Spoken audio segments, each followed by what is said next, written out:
আসসালামু আলাইকুম, welcome back to my channel. আজ আবারও চলে এসেছি আপনাদের জন্য আরও একটা কাবাবের রেসিপি নিয়ে।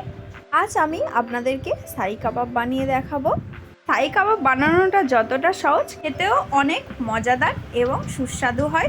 এই কাবাবটা বানিয়ে আপনারা অনেক দিন পর্যন্ত ফ্রিজে স্টোরেজ করে রেখে দিতে পারেন। আপনাদেরকে দেখিয়ে দেবো আপনারা কিভাবে এই কাবাবগুলো দীর্ঘদিন ধরে ফ্রিজে স্টোরেজ করে রেখে দিতে পারেন। তো চলুন রেসিপিটা শুরু করা যাক।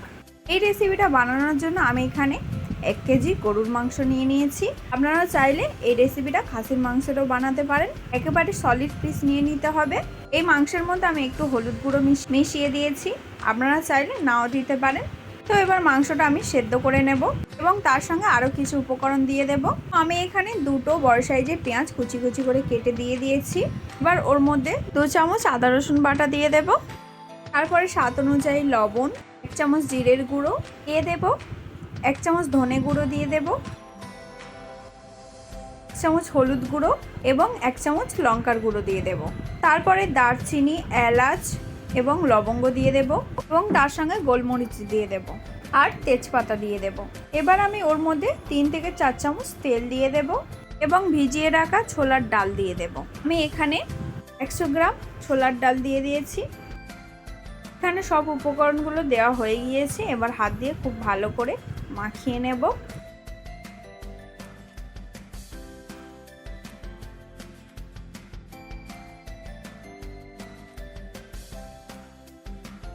মাখানো হয়ে গিয়েছে। এবার ওর মধ্যে পরিমাণ মতন জল দিয়ে দেব। এমন পরিমাণে জল দেবেন যাতে ডাল এবং মাংসটা একেবারে সেদ্ধ হয়ে যায়। ডাল এবং মাংসটা একেবারে ঘেঁটে গেলেও কোনো অসুবিধা নেই। এবার আমি প্রেসার কুকারের ঢাকনাটা দিয়ে 7 থেকে 8টা সিটি মেরে নেব। 7 থেকে 8টা সিটি মারার পর মাংস আর ডালটা এইরকম ঘেঁটে গিয়েছে। এইভাবেই আপনাদেরকেও বানিয়ে নিতে হবে। তো এইভাবে যদি না ঘেঁটে যায় বা একটু জল থাকে তাহলে সেটাও একেবারে শুকিয়ে নেবেন এবং মাংস আর ডালটা এইভাবে ঘেঁটে দিতে হবে। আমার এখানে মাংস আর ডালটা একেবারে হয়ে গিয়েছে। এবার আমি নামিয়ে নেব। আপনারা দেখতে পাচ্ছেন এখানে মাংসের মধ্যে কিন্তু একটু জল নেই। এরকম একেবারে শুকনো করে আপনাদেরকেও বানিয়ে নিতে হবে। তা না হলে বেশি দিন কাবাবগুলো স্টোরেজ করে রাখা সম্ভব হবে না, এতে কাবাবটা খারাপ হয়ে যেতে পারে।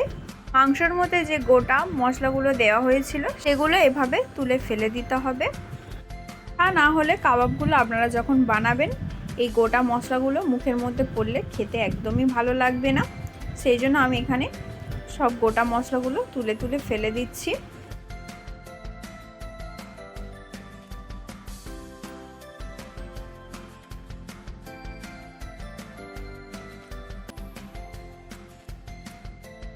তো আমার এখানে গোটা মশলাগুলো ফেলে দেওয়া হয়ে গিয়েছে। এবার আমি ওর মধ্যে কাঁচা লঙ্কা কুচি দিয়ে দেব, তারপর ধনেপাতা কুচি দিয়ে দেব,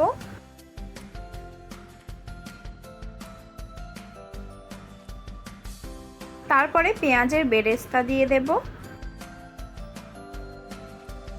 তারপরে 1/2 চামচ গরম মশলার গুঁড়ো দিয়ে দেব এবং 2 থেকে 3 চামচ শুকনো লঙ্কা গুঁড়ো করে দিয়ে দেব। আপনারা যতটা ঝাল খাবেন সেই অনুযায়ী দিয়ে দিতে পারেন। একটু লবণ কম ছিল সেই জন্য আমি এখানে লবণ দিয়ে দিচ্ছি। এবার আমি ওর মধ্যে 2টো কাঁচা ডিম দিয়ে দেব। আপনারা যদি এই কাবাবটা বানিয়ে সঙ্গে সঙ্গে খেয়ে নিতে চান তাহলে এখানে কাঁচা পেঁয়াজও অ্যাড করতে পারেন। যেহেতু আমি কাবাবটা স্টোরেজ করে রেখে দেব সেই জন্য আমি এখানে কাঁচা পেঁয়াজটা অ্যাড করছি না। এবার আমি সব কিছু একসঙ্গে খুব ভালো করে মাখিয়ে নেব।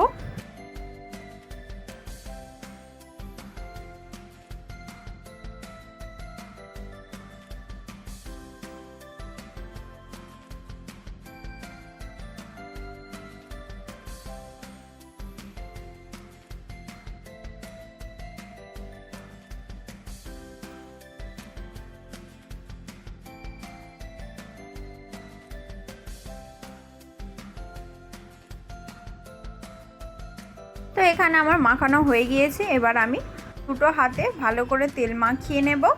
তারপরে ছোট ছোট করে কাবাবের শেপ বানিয়ে নেব। আপনারা চাইলে যেরকম শেপে ইচ্ছা বানিয়ে নিতে পারেন, তবে আমি এখানে গোল গোল শেপের বানাবো।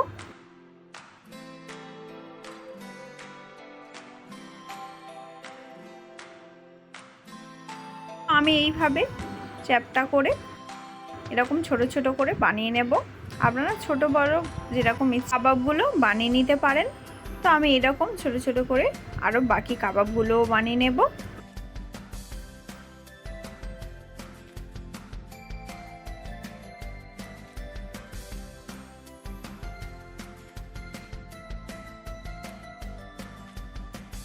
চলুন এবার বাকি কাবাবগুলো বানিয়ে তারপরে আবার আপনাদের সঙ্গে দেখা হচ্ছে।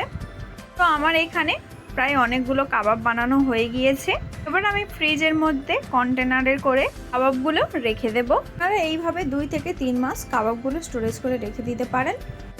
তো আমি এখানে আগে থেকেও কিছু কাবাব বানিয়ে রেখেছিলাম, সেই কাবাবগুলো আমি এখনই ফ্রিজ থেকে বের করেছি। তো আপনাদেরকে দেখিয়ে দিই এই কাবাবটা কতটা সুন্দর হয়েছিল। তো আপনারাও ঠিক এই কাবাবগুলো এইভাবেই ফ্রিজে 2 থেকে 3 মাস স্টোরেজ করে রেখে দিতে পারেন। তো আমি প্রায় 1 মাস আগেই কাবাবগুলো বানিয়েছিলাম। চলুন আপনাদেরকে কিছু কাবাব ভেজে দেখিয়ে দিই। তো এই কাবাবগুলো ভাজার জন্য আমি এখানে কড়ার মধ্যে তেল দিয়ে দিচ্ছি। তেল গরম হয়ে গিয়েছে, এবার গ্যাসের ফ্লেমটা একেবারে লো করে দেব। তারপরে এক এক করে কাবাবগুলো দিয়ে একেবারে লো ফ্লেমে এই কাবাবগুলো ভেজে নিতে হবে। তো কাবাবের একদিকটা লাল হয়ে গিয়েছে, তো আরেক দিকটা এরকমভাবে উল্টে দেব। তো এইভাবে উল্টে পাল্টে একেবারে লো ফ্লেমে আমি কাবাবগুলো ভেজে নেব।